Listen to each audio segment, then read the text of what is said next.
Hello and welcome to Taskmaster Talks with Kevin Sullivan. I am your host, JP. John Paz with me, of course, to star of the show, the former ECW and WCW World Tag Team Champion, one of the greatest minds and bookers ever in the history of the business, the Games Master, Taskmaster, the devil himself, Mr. Kevin Sullivan. Kevin, how you doing today, sir? I'm doing excellent, JP. How are you, my friend? Very good.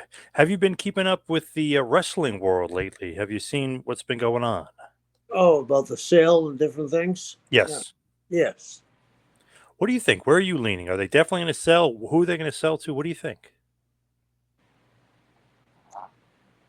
You know, we think about this. After this is going to be WrestleMania 39, correct? Yes. They've become the most sought franchise in sports, except maybe for the Yankees. I mean, you're talking baseball, you're talking NFL, you're talking NHL, soccer, boxing, UFC. Look how far they've come in such a short time.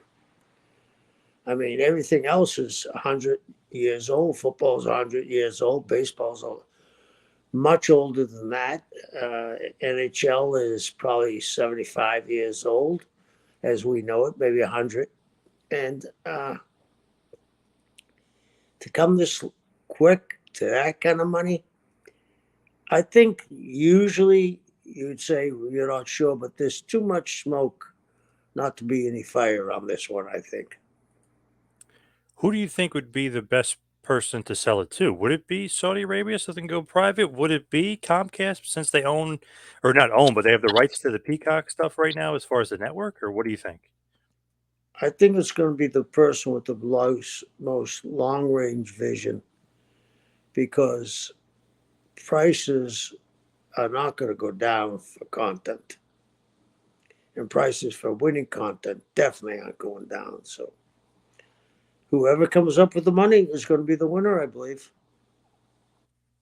When you look at it too, it's like there's so many like betting sites out there. This person is going to win. There's no way any of those people really know. I mean, nobody knows, right? Like where it's going to go and who it's going to sell to. No, who knows? They don't probably even know. That's why it's taking so long. What They're do you really analyzing this, I'm sure. What do you think though? Will Vince stay in control if he sells, or will it be he's just going to retire and go off into the sunset? I think whoever buys it is going to keep Vince and Hunter in place. Ooh, what? Like why though? Why do you think? Just because that's going to be a part of the sale?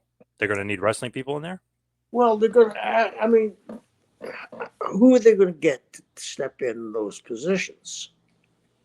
I mean, they've done a remarkable job. I mean, I know people knock Vince, but come on.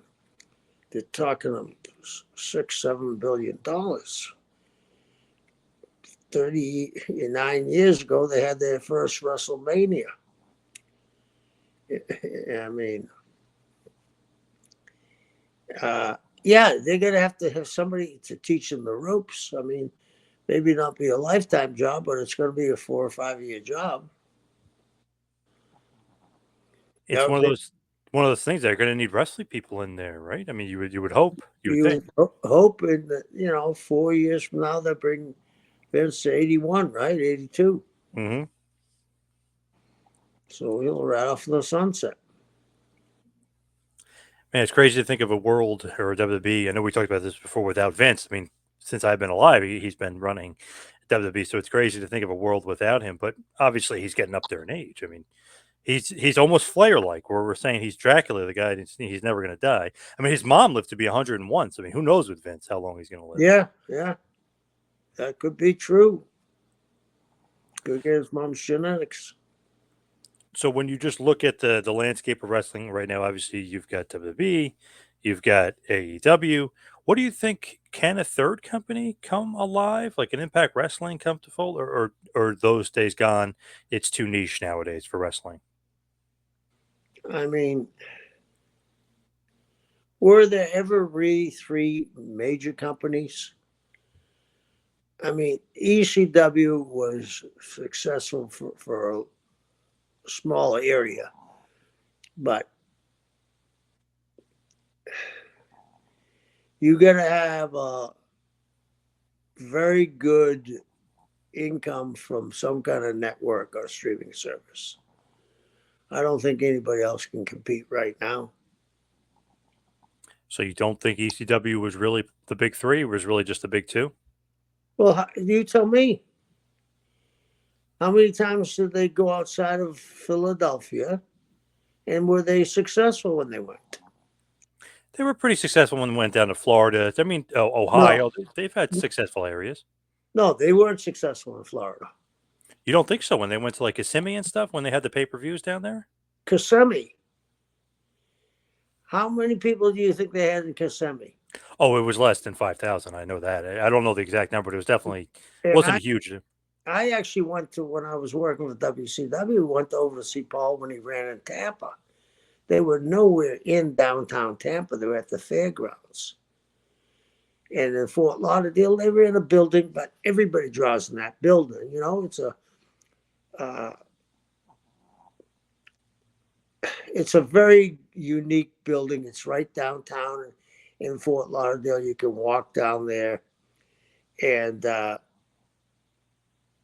but it only holds 3,000 people. They didn't do any 20, $30,000. No, no.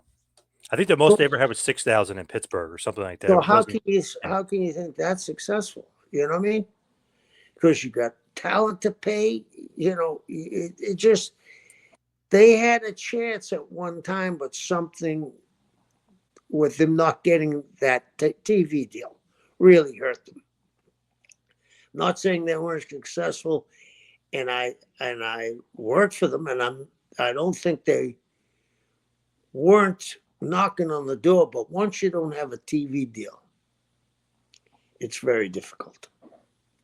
And when they were on TNN, that channel back then, it wasn't the juggernaut it grew into when WB was on there or when they turned into Spike TV. It was a very, very small promotion. They did, obviously, they were kind of like AEW numbers. They were doing less than 1 million viewers. I mean, they weren't doing much when they were on TNN either, towards the end.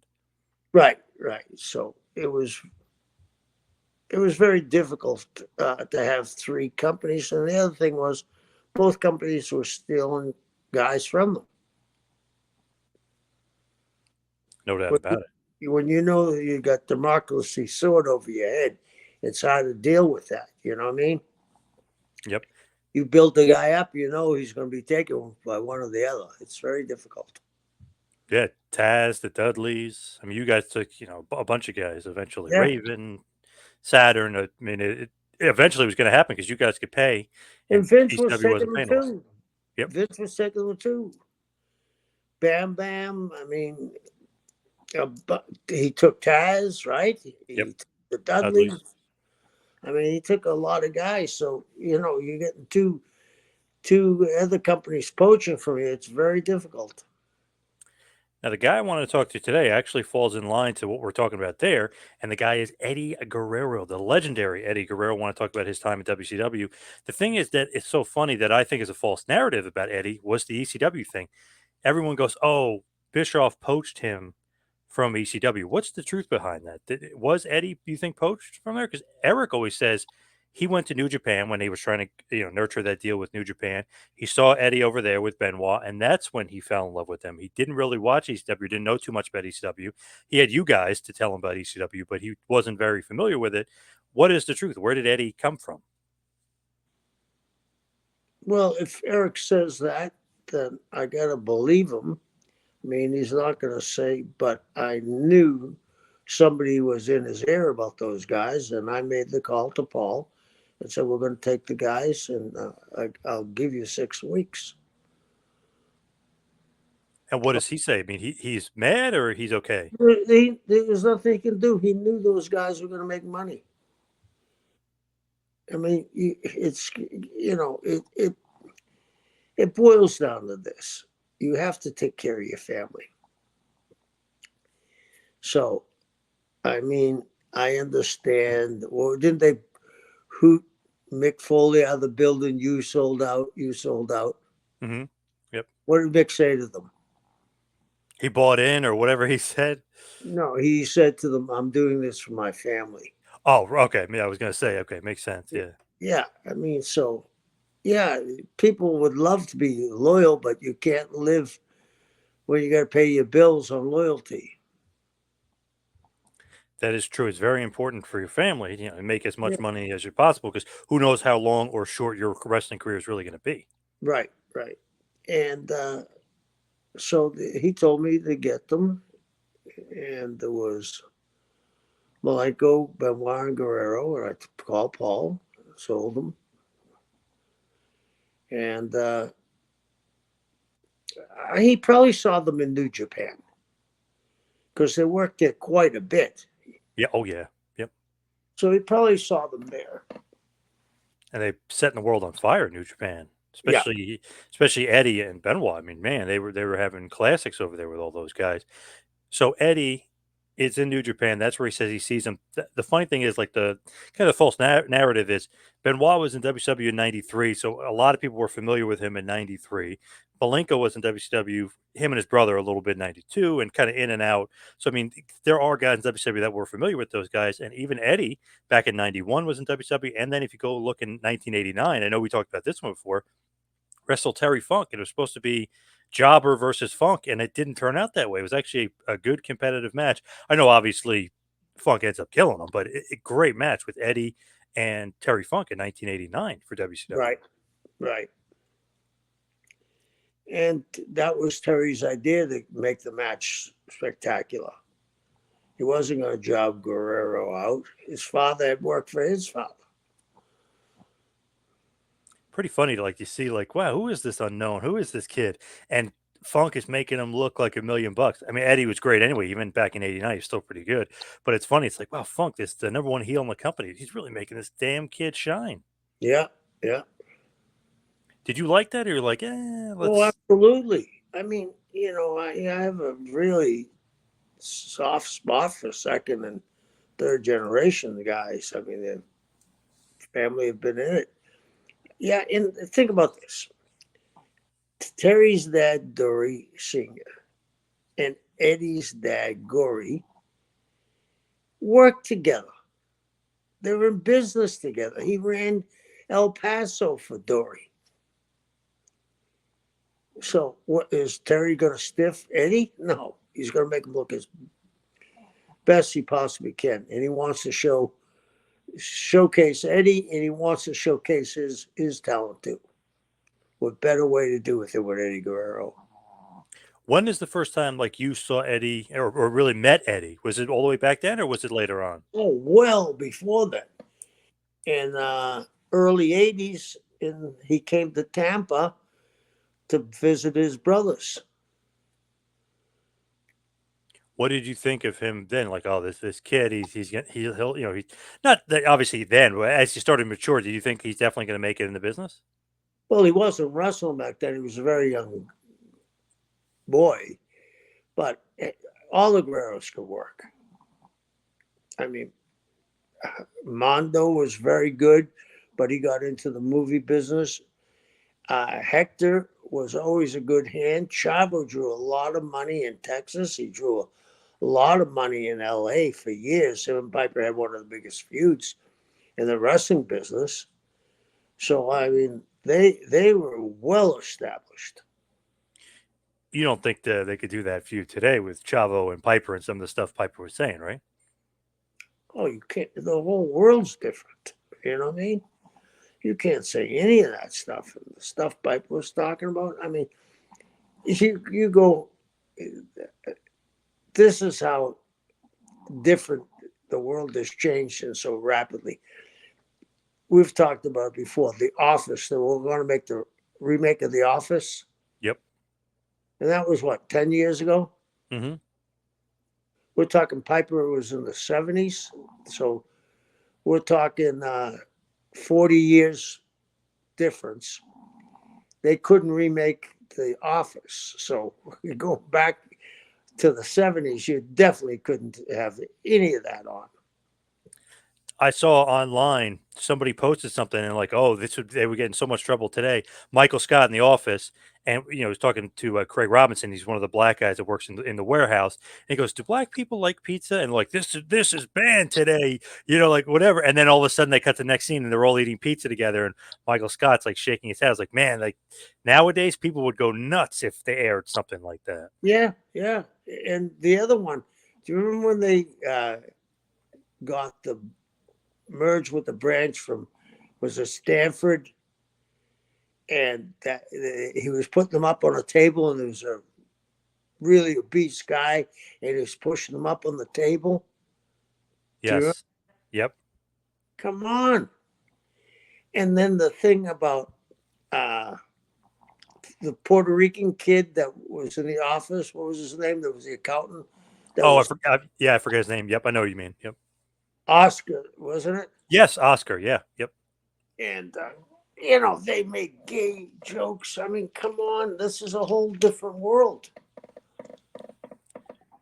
Yeah, that show wouldn't be allowed. Piper Chavo, yeah, that we'll never see that the light No, of day of that stuff again for sure. no. Have you ever seen the JBL Eddie Guerrero feud that happened obviously well after? It was like 2005 ish, and 2004, 2005 when JBL feuded with Eddie Guerrero. I saw some of it. Yeah.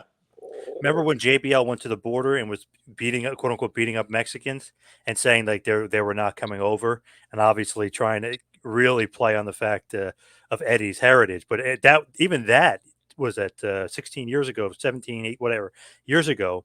That was really pushing. I thought that was pretty ballsy. Well, I'm not sure if people thought like that back then. No, not at all. No, So,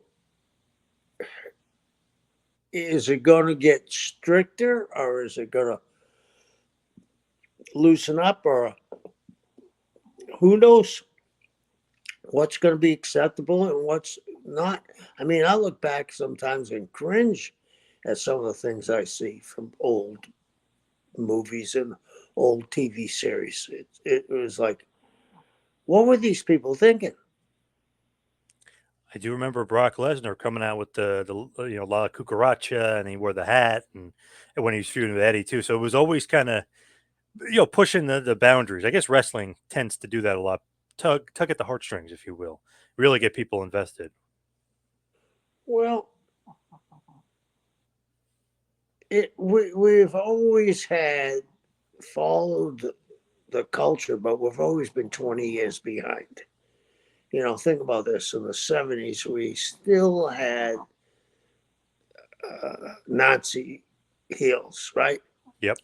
We still had Japanese heels. I mean, you know, we just always seem to be behind in social norms. Always doing crazy stuff in wrestling to get heat. I remember obviously Slaughter and Hogan. Slaughter turned on America and they said he's burning the flag. He's desecrating America. Even during the Iraqi war, he's getting death threats.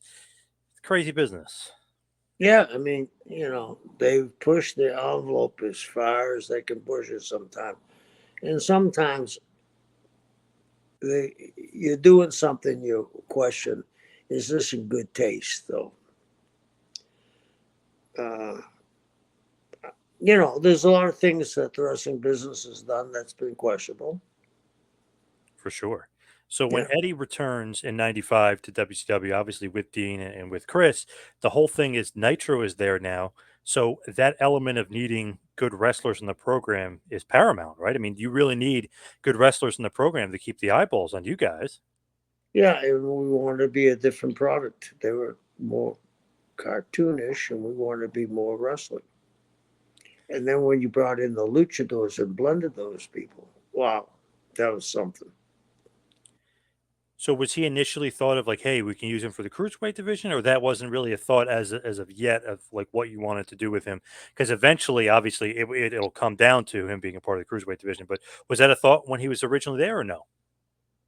Well, I knew he was going to be champion or something, but when I made him cruiserweight champion, I made him the U.S. champion at the same time. Are you aware of that? Yes, So yes. I wanted the people to know that the cruiserweights could wrestle like they did in boxing. Almost, I mean, you could go back to Jack Dempsey. Almost every light heavyweight champion fought the heavyweight champion for the title. You know, uh, Bob Foster fought Ali, right? Yep. Michael Spinks won the title as a light heavyweight champion. Uh, I wanted to kind of take away that stigma. I changed the title from junior heavyweight to cruiserweight. I didn't ever like that junior heavyweight, and I got rid of that. Uh, so I wanted it to be this guy can be the cruiserweight champion, but he can contend and win the world heavyweight title. I love that too because when the cruiserweight division was originally thought of, and Benoit and even Otani and all those awesome guys. Eventually, Six will be in. I mean, a bunch of awesome guys. I never, or Malenko, Mysterio. I know I never thought about it as like, oh, these guys are smaller. They're just in a, they're just pushed over here for a little bit, but they're having the best matches on the card. So Right. it probably is better to call them cruiserweights because WWE called them light heavyweights, and I know I don't particularly like that name either for whatever reason. I think it's if something in front of it takes away from heavyweight. You know what I mean? It's like they're not quite good enough. And with Eddie too, as soon as he comes in, to me, it's like a lightning bolt as it gets added to the promotion because you had a lot of older guys. I mean, Hogan and Savage and those guys. You infuse the roster with Benoit and Eddie, and these guys are like, wow, WCW has name recognition over here and star power, but over here they got the best wrestlers in the world, and they're young and they're hungry, and they're going to put on the best matches. Is that a thought too? Like almost like the buffet. Oh, Great names, good wrestlers, have a little bit of everything. absolutely. Okay. And I've heard the knock that the younger guys didn't get into the flow. Okay. Right? Haven't Right. you? Yep. Oh yeah. Tell me how Hogan could have worked with those guys. Ooh, I don't know. Tell me. So I guess it would have to been when Hogan was feuding with Billy Kidman. If Eddie was still there, I would have somehow put Eddie in a feud with him. I don't know how you built a feud, but I But mean, at what that I'm point, saying is that Billy Kidman thing horrible. was not a rating getter, right? No, it's horrible. Were the matches good? I didn't like him. No, How would those guys who could move work with Hogan? I guess they could bump around for him, but it would have to be a certain dynamic. Yeah, Well, if they bumped around for him, wouldn't they be jobbers, kinda. Yeah, I guess in a way. kind of, or would they show that they're very small? Well, that too. They would look very small against Hogan. Look how small Kid. I mean, Kidman's pretty small anyway, but he looked like a midget compared to Hogan. Jeez. So where I'm going with this, and when they first came in, they were going to have resistance. But what do you think would a guy that had creative control would have done to them? Oh, he's squashing those guys big time. They were going to get there because they were great performers. But being young, you want it now. Yep. Okay, how would they have worked with Nash? It's gonna have to be that little man stuff like Mysterio. Just go after his legs the whole time and chop him down, chop down the tree. I guess. Okay, so if they all do that, does Nash suffer? Well, of course he's gonna look like, hey, I'm way bigger than this guy. Cosmetically, it looks like I should squash this guy with my boot. So does Nash suffer? Yes. So the hardest thing you got is the NWO. Do not become a wrestling fan when you're booking. Hmm. You know what to me is a good worker? Who? A guy that puts an ass every 16 inches. So Hogan's the greatest worker of all time. Well, maybe not the greatest of all times, but everybody, we're symbiotic relationships are very important. Is we live to make the unit whole. It's like a beehive. You can't. And what would you have done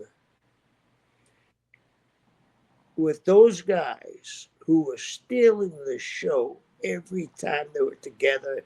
And you put Ray and Hoovy and the Ultimate Dragon and the rest of the guys together, right? Yep. What would those other guys been worth to you once they got involved with the cruiserweights? Maybe not as much. Would they have been able to hold off the whole WCW like they did? Right. Yeah, I know what you mean. Yeah. Yep. But I do think Hogan could have had good matches with Benoit and Eddie a little bit later on, not early on in the NWO, but like later on. Because I mean, we've seen Benoit have good matches with Sid and Yeah, guys like that. So later on. But the thing was, they should have been shoved right away. No, no. Because the other thing is, you are paying some guys $2 million and a guy that's making 200,000, and the guy with $2 million is going to go to the boss. Who are you going to protect? got to protect the guy making the most money, the It's a investment. lot more intricate than people think. Yep. If it was on wrestling itself and not charisma, yeah. If it's on a combination of both, some of them, when they first came in, weren't great talkers. All right? No, definitely not good talkers when they first came in. No. Okay, and later on, some of them didn't improve that much. No. Eddie did, of course, but not most of the guys. Eddie, Yeah. Eddie was the exception to the rule. Yep. What do people watch wrestling for? Violence and interviews. Yep. Male soap opera with violence. Yeah. Yep. So if you can't do the view, you got to work that much harder. And if you have to work that much harder, you have to show your compadres that you are exceptional, and they did that. But you can't do that overnight. And if you did it at the beginning and the ratings fell, what do you think would have happened? That Booker's getting axed. Hey, Not just the booker, why'd you make that decision? not just the booker. The talent is going to have to really dig themselves out. And especially the three of them at the time were baby faces. So the company's been built on heat. You're going to kill all your monsters off with three guys that are very great performers, but right off the bat, when you just got the fold out of the calf, out of the cow, and it's just starting to limber and get up and shake itself off, you're going to let it be born in a wool factory? No, come on. Yeah, definitely not. Yeah. I mean, people that talk about, well, I do this, I do that. If it was based on wrestling, yeah. But there's so many factors in it. And again, people don't understand the other financial factor is how long the contract is and how much it's for. True. Very, very true. I'll give you an example.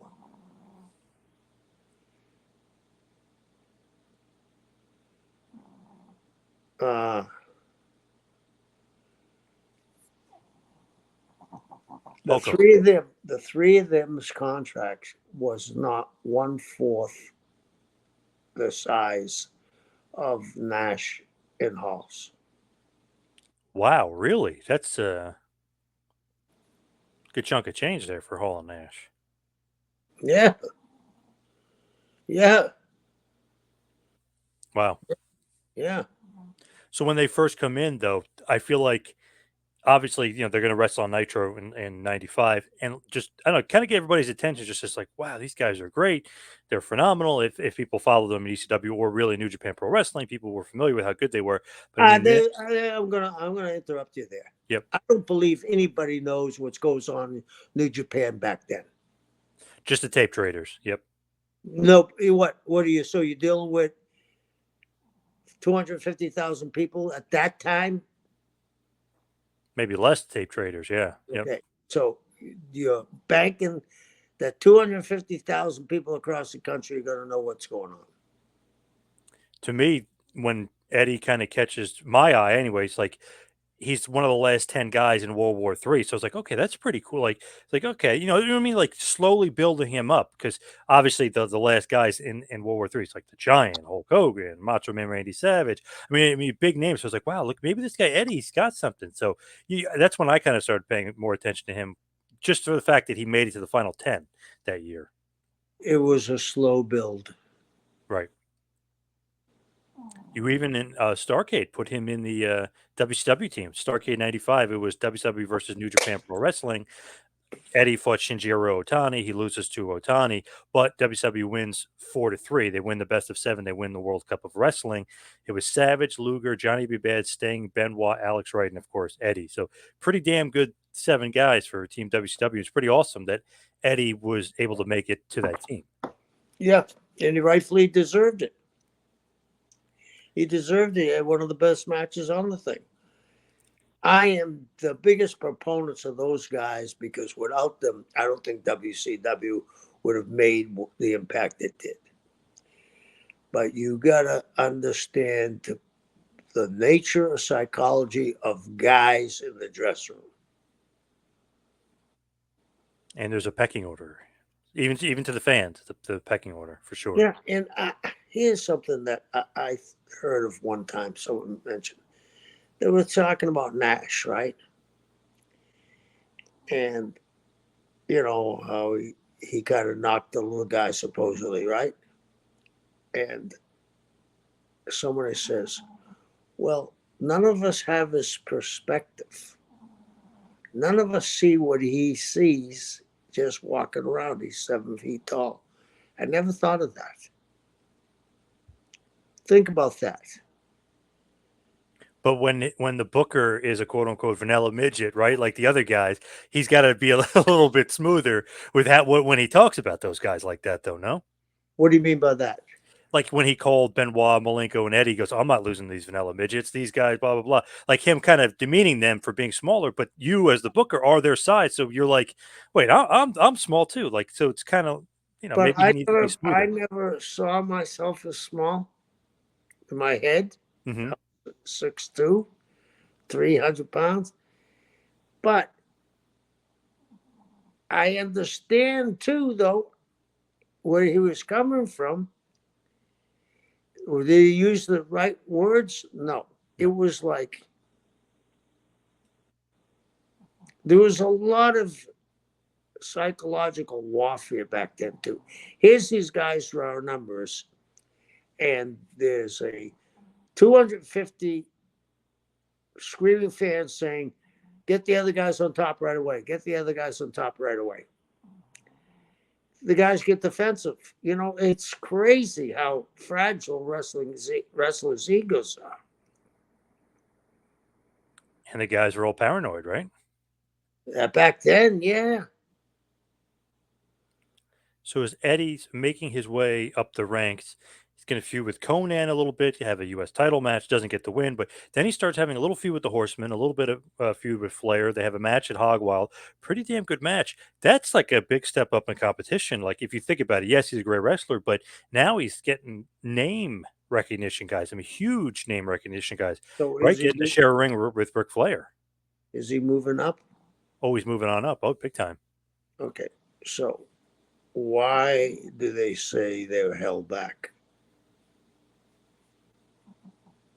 Why do people say they were held back?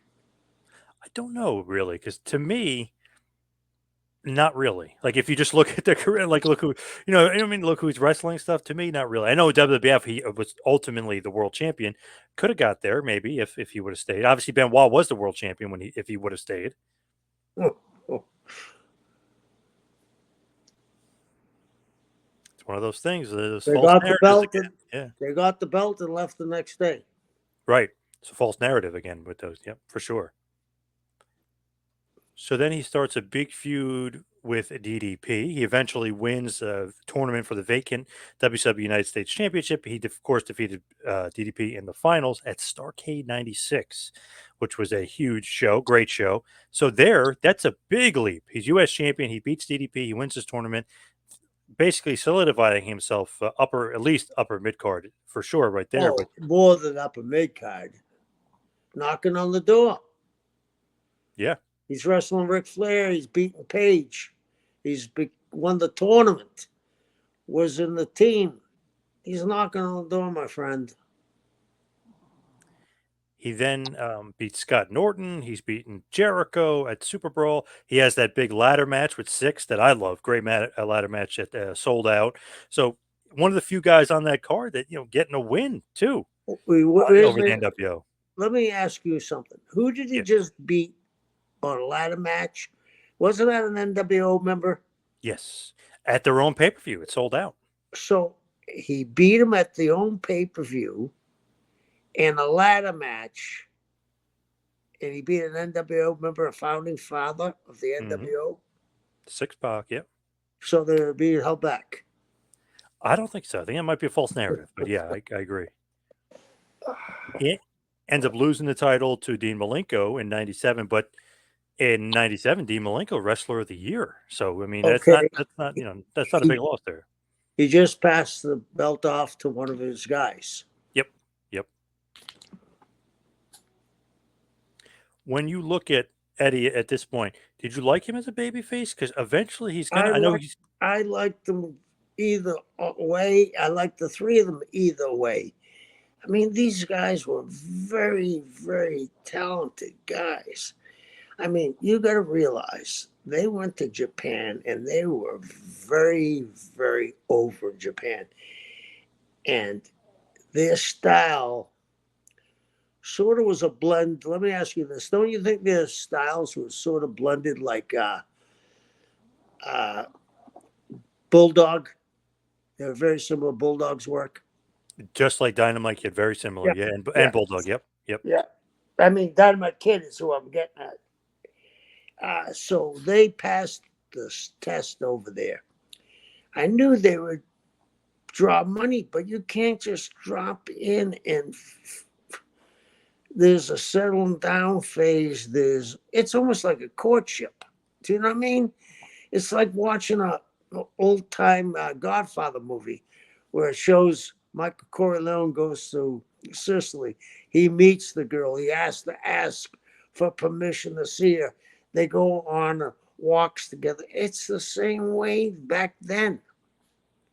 You can't just drop in people that nobody really knows and think they're going to blend in with the guys, because the perfect thing is the guys got to respect you, and they respected all three of those guys because they would give them great matches.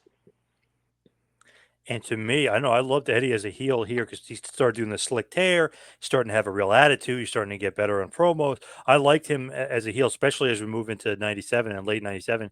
Beats Jericho for the Cruiserweight Championship. Then he has that feud with Rey Mysterio, which was just off the charts. It's title versus mask. Really, really good stuff from Eddie. I loved him as a heel. Really got to show a different side of him, how versatile he was as a performer. Yeah. And he was one of the greatest performers I've ever seen. Why do you say greatest ever? Nothing he couldn't do. He could do anything. He could. I mean, and you got to realize him and Art Barr were huge draws in Mexico. One of the biggest draws ever down there, right? Gringos Locos, yeah. Yeah. So how could you go wrong? How could you go wrong with the three of them on your team? You can't. Halloween Havoc '97, one of my favorite matches ever, one of the best matches ever. It was title versus mask, Mysterio versus Eddie Guerrero. Man, what a classic. I mean, if anybody hasn't seen that, I don't know what's wrong with you because you should have seen it. But man, that match is unbelievable with Eddie and Ray. Yeah, I mean, and now now you blend in these other guys. Now you're getting people to follow you because of your product, not because of characters, which is very important, I believe. Because then, if you give them good wrestling, you can give them some bullshit after that. With Eddie, really, Starcade '97 is just a terrible show. But him and Malenko had really the only good match on it, or the really only really memorable match on it, which is pretty appropriate given that those two are two of the best, and of course in '97 two of the best in the business. I just Right. always kind of look back at that. It's like, man, thank God that those two are on the card. Otherwise, I don't know if I would remember anything besides that Hogan Sting finish. Yeah, I'm with you. So then Chavo starts coming to the mix, and we obviously his nephew, and we start to see that feud. Did you like having Eddie and Chavo together more, or you like having them feud more? Because to me, they were very entertaining feuding with each other. Yeah, they were entertaining feuding with each other, but my mindset is I'm not big into family fights. Yeah, it depends. Sometimes not. Like if it's Steiner Well, versus let me Steiner, I ask wasn't you into it. this. Hall versus Nash, I wasn't into it. No, you weren't into that one, right? And they're not No, brothers. nope. Okay. Uh, the Spinks brothers, they never fought, right? The Paul brothers, they have laughed at that fight, right? Yeah, Klitschko's no way. Yep, Come on. would never happen. Yeah, No. yep. And it's funny, their nephew and uncle, but they're very or we're close in age, so it's almost like they were brothers, Yeah, I mean, Chavo and Eddie. a lot of people thought that too. They're that close in age.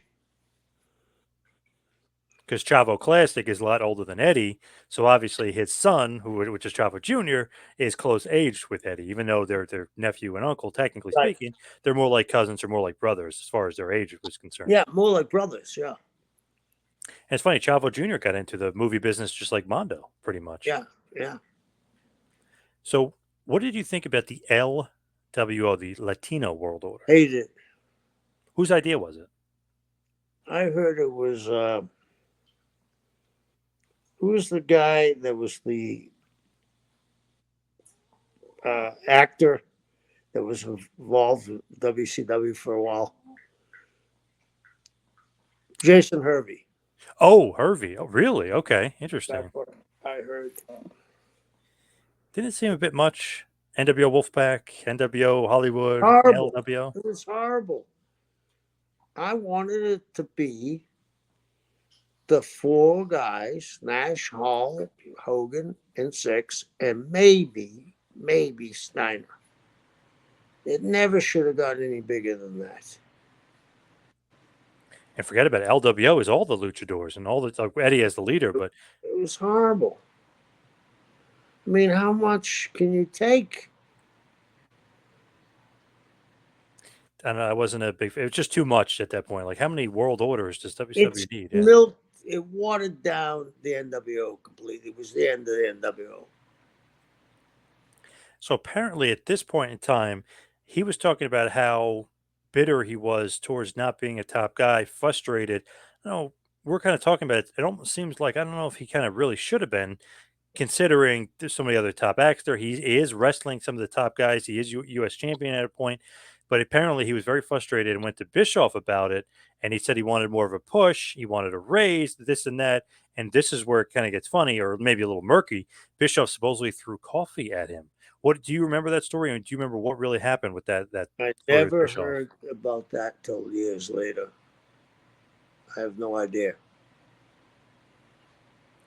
So Bischoff says, and no reason not to believe him, but there was coffee and he was pissed and he just knocked it. And I guess it got on his shoes or got on his legs or something, but he knocked the coffee and it went off the desk because he was frustrated with what Eddie was saying.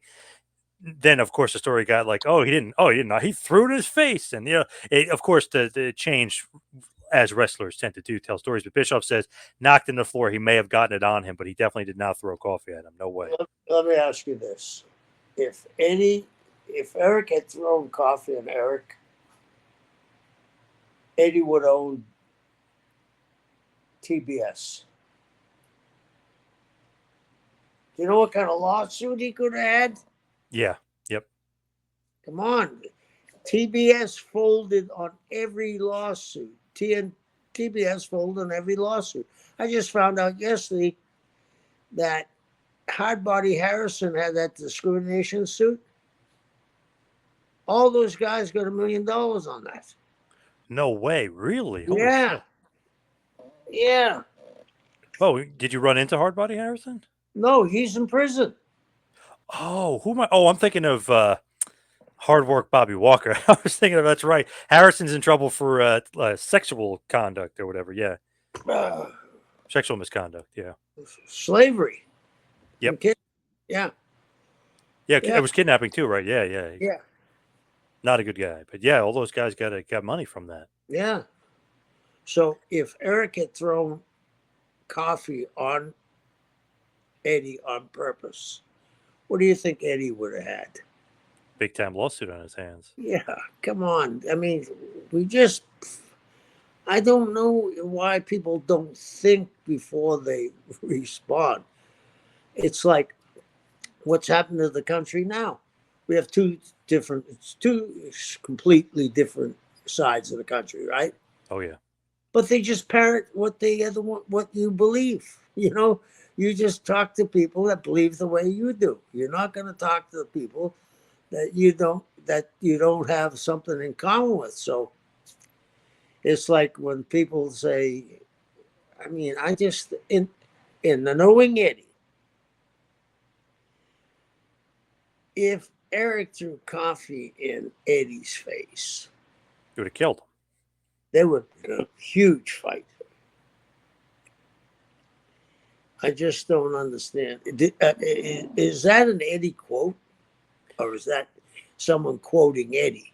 Somebody's saying that story that he threw coffee at him. Yeah, Eddie was basically saying that he did get coffee on him, but I don't think he ever clarified if it was thrown at him or not. So somebody just kind of took the ball and ran with it. I don't know who it was, but somebody kind of took the ball and ran with it. Hey, and you know what we were talking about back then about the guys? Now we got those guys. We got Ravens Flock. We got Chris Jericho at, to me, some of his best work.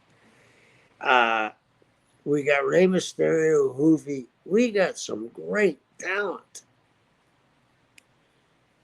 Some of the best in the world, easily, maybe the best in the world. Yeah. So, I mean, those guys were an integral part.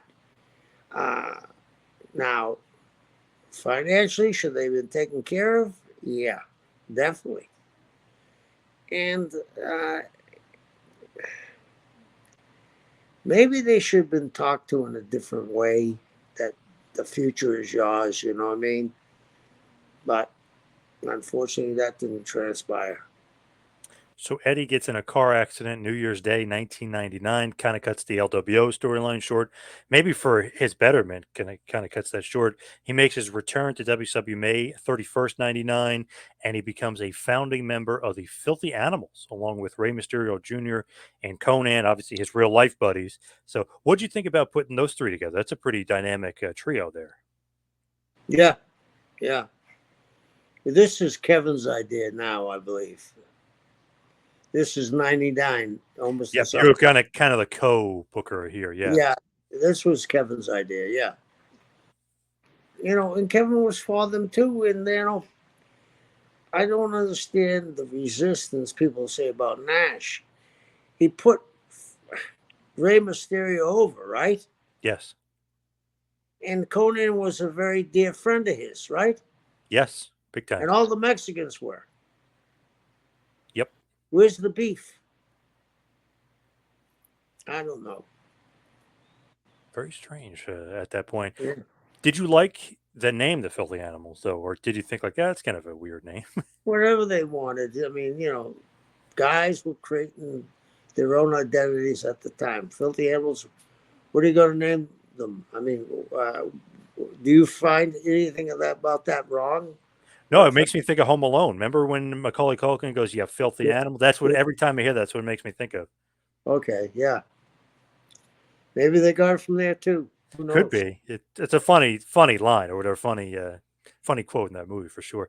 So they're feuding with Revolution, who had Benoit, Shane, Saturn, Malenko was a good group. They're feuding with Deadpool, who was Vampiro and ICP, and they're kind of just doing their thing and kind of coming in and out. And Russo is then in, and then of course we've talked about this before. Then those guys in the Filthy Animals, Barry Flair in the desert, kind of giving them a good look, kind of giving Flair a not so good look. I know we've talked about Wait that a minute. before. That was horrible, but yeah. That was appeasement. That was, oh, you guys, I'm on your side. Here's a guy that was the flagship of WCW, right? 16 times world champion, and you bury him in the desert like roadkill. Hated it. Absolutely. I still hate it. And it's funny when somebody, Conrad will bring it up to Flair. Flair like flips out. He still hates it. And that was, God, 24 years ago. He's still like pissed about it. He probably didn't want to Really? agree to do it, but you could tell it still bothers him because the symbolism. You know what I mean? Oh, They're yeah. burying him. Yeah, it's terrible. Can't do that to Nate, the god of wrestling. Can't do that. And it was done by a guy that became the world champion, right? Mm-hmm. He became a world champion, the guy that That decided to come up with wrote that. that. Yes, Yeah. yes, yes.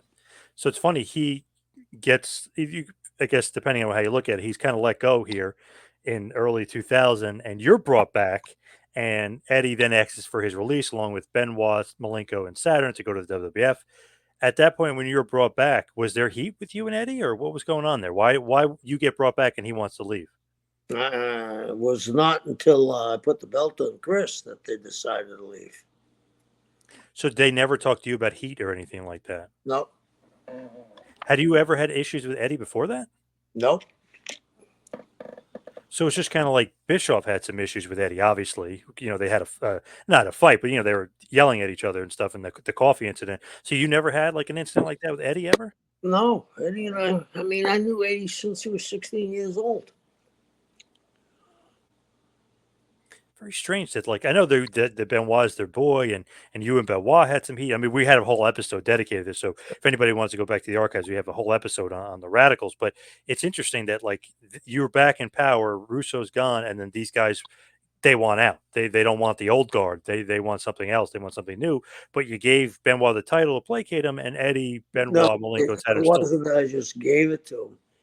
He tapped out Sid Vicious. yep. Wasn't a vanilla midget that night. No. Nope. What did you think about Eddie's exit, though? I mean, obviously we've talked about the other guys before. What about Eddie's exit? Were you pissed? No, they were going to do what they were going to do. So nothing you can do. Did you think to yourself that's going to be another nail in the coffin? WCW losing these guys? Yeah. Yeah. How do you replace those guys? Yeah. Because to me, I know people will say whatever they want to say, but Austin was hurt at this time for WWF. Undertaker was hurt. So there's two of the biggest guys in the company are gone. And it's like, okay, we need some talent infusion here. They infused Benoit, Malenko, Saturn, and Eddie, the WWE champion, and three great wrestlers into the roster. It's like, shit, like what an But infusion they of didn't talent for make them. them champions right away. No, nope. Quite a while. Benoit 4 years later. Yep. Okay, so And Eddie 4 years later, too. Yeah. okay, so 4 years prior to this, they had achieved the world title. Yep. See, that's always, and I love talking to you about this. Obviously, I don't get that it's okay to happen to WWF for them to wait 4 years. WCW, it's not okay. We want to push quicker. Why is that? I have no idea. Have no idea. Does it play into financially? Maybe they wanted more money. That had a That play. has to be it. In insecurities, I don't know. I mean, I don't know, but it took them 4 years to get the belt when they got it 4 years prior. To me, it always baffles me because I don't know. I would have loved that Benoit stayed, and obviously Eddie too. WCW. I mean, what a roster they would have had with Benoit leading the charge. I mean, I'm a huge Benoit guy, so and I know we've talked about this before. You're a big Eddie guy. You think Eddie's Yeah, even better than Chris. So yeah, and Chris too, but Eddie could talk. yeah. And it's funny too when he develops, and obviously later on when he wins a world title. Once he develops a Latino Heat character, he's one of the most over guys on the roster by far for By far, WWF. by far. People still loving Latino Heat to this day. Whenever it's brought up, they love Yeah, that gimmick. They love the angle. They love him hitting people with the chair and then pretending he got hit and then laying himself out. I mean, they love all that stuff. yeah, he was special. What would you say if I said, "What's the legacy of Eddie Guerrero?" Just what would you say? Latino Heat. He was very over, very strong character. Do you regret losing him in Oh, of 2000? course. I regret losing all of them. I just gave the world title to a guy. Yep. Had a guy tell me in the dressing room, I have both of them in there, and I say, Sid, I'd like you to put him over with a tapping out. He said, I wouldn't do it for anybody else but for you. I don't think it's right, but I'll do it. Wow. He gets the belt. Thank God he didn't go there with our belt. Yep. Was that a fear? No, I don't think it, I mean, I'm not sure. I mean, it was such a, he wins the belt, he gives it up the next morning. I don't know. Or whenever he gave it up. I don't know. I guess he dropped it off at the office. Yeah. Thank God he didn't bring it with him. My Yeah. God, that would have been Yeah. That would have been folded up shop, brother. a catastrophe. Yeah. So I think that's what we'll button this one up. We'll end it and head towards the plugs. You can follow me on Twitter and Instagram at Two Man Power Trip. Check out the website tmptempire.com. You can follow Kevin on Instagram at Taskmaster Talks. Kevin, what else you got going on? Well, I'm off this weekend, so I'm going to do a little fishing. So Ooh, have nice. a good time. Thank you. Yes. What kind of fish you going to be catching out there? I'm going to go topping fishing. Where at? The Keys. Oh, your spot, your favorite spot. Yeah, Yeah. yeah, yeah. Are you going to be hanging out with Desperado Joe Gomez at all? No, Joe lives in Tampa. Oh, right. Friend. Oh, right. Yeah, okay. Yeah, 'Cause I know he's big down there, but yeah, true. yeah.